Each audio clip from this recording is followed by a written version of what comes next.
это группа из 3 маленьких островов, которые находятся в 2 часах на катере от Бали. Автомобильное движение на островах запрещено, поэтому здесь основным видом транспорта являются велосипеды и конные повозки. Первый день мы взяли велосипеды и поехали смотреть, чем вообще можно заняться на этом острове, потому что обратные билеты на Бали у нас были только через неделю. На Гили идеальные песчаные пляжи и голубая прозрачная вода, как на картинках. Эти острова – отличное место для дайвинга, снорклинга и других водных видов развлечений. Пока мы объезжали остров на велосипедах, мы забронировали снорклинг-тур и нашли серфинг-тичера. Сейчас время 12:45. Мы выехали где-то часов в 10, то есть получается за 2 часа 45 минут мы исколесили остров на великах вообще вдоль и поперек. Мы останавливались очень часто возле кафешек или останавливались возле каких-то красивых мест, или заходили в магазин посмотреть купальники, потому что я забыла свой купальник на Бали. То есть это было очень расслабленные 2:45, и остров настолько маленький, что этого хватило. Одна из вещей, ради которой туристы приезжают на Гили, это плавание с черепахами в заповеднике.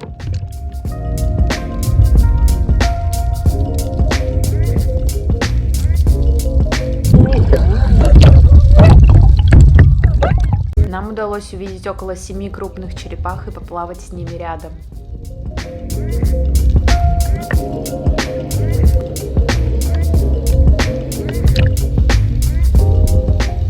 После нас отвезли на наземную часть заповедника, в которой выращивают маленьких черепах перед тем, как выпустить их в море. Заповедник находится на острове Гили-Мино. Это самый малозаселенный остров из 3, здесь живет всего около 500 человек. Вообще история заселения островов Гили очень интересная. В течение короткого периода японской оккупации во время Второй мировой войны их использовали в качестве лагеря для военнопленных. А постоянное заселение островов началось только в 70-х годах, когда здесь начали создавать кокосовые плантации. На помощь с первым урожаем отправили 350 человек с острова Ломбок. Это были заключенные из местных тюрем. Потом они остались в качестве постоянных жителей. Вот это уже Ломбок. Кстати, вот на Гили Эйр все супер в лодках. По-моему, это самый заселенный, самый плотно заселенный остров из всех. Ну, скорее всего, из-за близости к Ломбоку. А на прошлом острове почти никого не было. Да? Вообще было пусто. А тут 2 ряда паркуются в 3.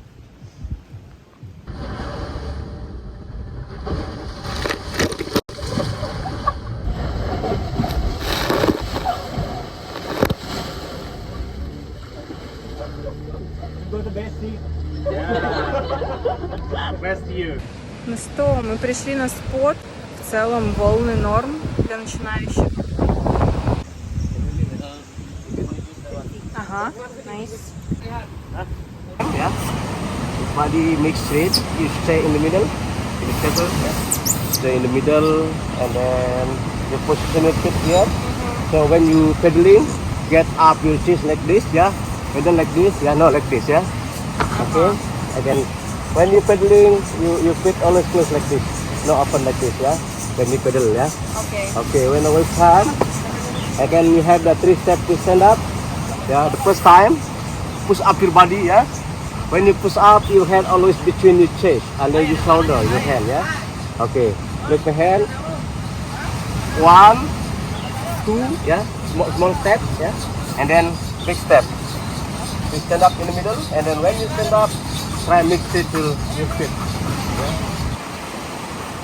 Yeah, and then stand up.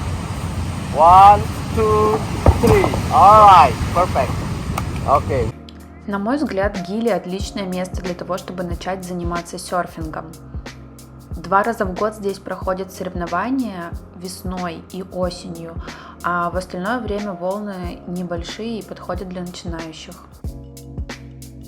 В отличие от Бали, споты абсолютно пустые. Нам удалось покататься 2 раза. В первый раз мы были одни, а во второй раз к нам присоединилась еще пара ребят. И это совсем не сравнится с тем, что происходит, например, в Чингу. Плюс очень приятно кататься не в пластиковом мусоре и мутной воде, что тоже очень часто встречается на Бали, а в голубой прозрачной водичке на коралловом рифе. С коралловым рифом, конечно, стоит быть осторожным и следить за приливами и отливами. Вот так, например, выглядел спот через пару дней после того, как мы там катались. Ну, то есть это место, к сожалению, не каждый день подходит для катания. Цена за индивидуальное занятие тоже в среднем ниже, чем на Бали. Я заплатила 350 тысяч рупий, это около $23, за индивидуальный урок, около 2 часов.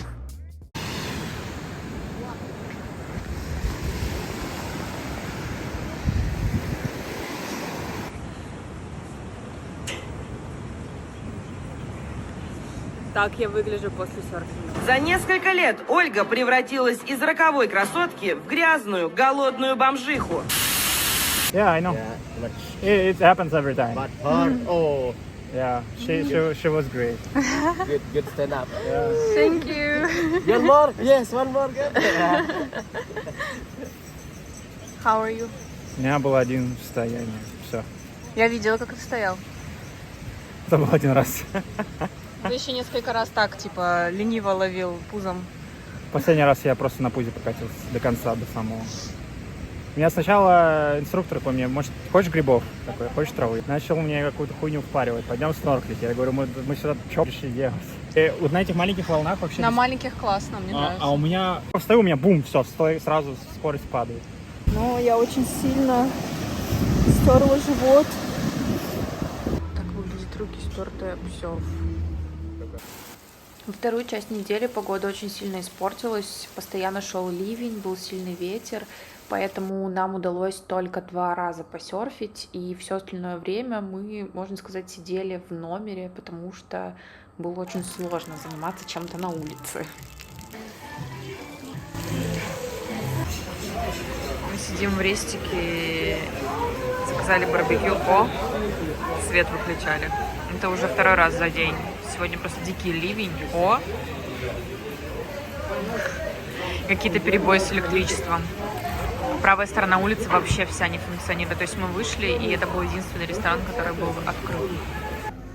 Сегодня день тюлень, и стальной котик к нам пришел.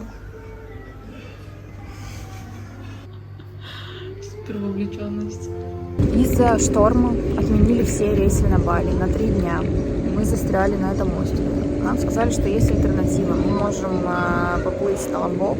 На Ломбоке мы пересаживаемся на более большое судно, у которого нет проблем со штормом. И на нем уже плывем на Бали. Но дело в том, что весь этот путь занимает 8 часов. Сюда мы были 1,5 часа. Не очень приятно, но в целом что мы можем сделать? На самом деле мы об этом узнали совершенно случайно. Я вчера написала человеку, который продавал нам билеты, и попросила организовать нам трансфер в Убуд из порта. Он сказал, нет никаких трансферов, потому что вообще-то до Бали не ходит ничего. Фастбот у нас был на 11, а лодка, которая отправляется на Ломбок, она в 9. То есть могла бы быть просто ситуация, что мы приходим в порт, мы выселились из отеля, мы пропустили все альтернативы и просто остались без чемоданов на пирсе. Ну, хорошо, что мы узнали об этом заранее, и мы пришли раньше на пирс и обменяли наши билеты на Ломбок и с Ломбока на Бали. Поэтому в целом все сложилось хорошо. Но несмотря на то, что нам придется 8 часов провести в пути. Я запаслась своими антиукачивающими таблетками. Надеюсь, все будет ок. Так выглядит Гили right now. На самом деле вчера были прям очень сильные волны, был прилив, они добивали чуть ли не до пешеходной зоны, вон там, где камни. Но сейчас выглядит все более-менее тихо, и я не знаю, почему рейсы отменены. Посмотрим, видимо, в море совсем плохо. 5 minutes later. Примерно полчаса у нас занял путь до северного порта острова Ломбок. Потом нас пересадили в автобус, в котором мы еще 2 часа ехали по Ломбоку для того, чтобы добраться до южного порта. И в южном порту мы уже сели на наше финальное судно и поплыли на Бали. Опыт путешествия на этом пароме был не самый приятный. Судно очень старое, грязное, люди бесконечно курят прямо в помещениях, сбрасывают пепел буквально на сиденье и спят в проходе. А в море действительно был достаточно сильный шторм, как мы потом узнали, рейсы отменили в общей сложности на 5 дней.